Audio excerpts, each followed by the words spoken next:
কোরআনুল কারীমের 2 নম্বর সূরা সূরাতুল বাকারা এর 207 নম্বর আয়াতে রব্বুল আলামিন বলছেন, ওয়া মিনান নাসি মান ইয়াশরি নাফসাহু ইবতিগা মারদাতিল্লাহ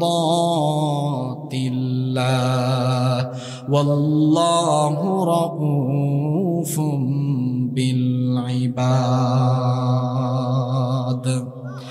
আল্লাহ তাআলা বলছেন, নিশ্চয়ই মানুষের মধ্যে এমন কিছু লোক আছে যারা কেবলমাত্র আল্লাহর সন্তুষ্টির জন্য নিজেদেরকে আল্লাহর রাহে আল্লাহর কাছে বিক্রি করে দিয়েছে। আল্লাহু আকবার।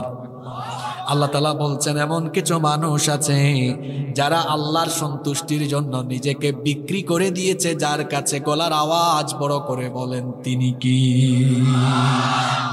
এরা হলো ঈমানদার। এদের উপরে আল্লাহ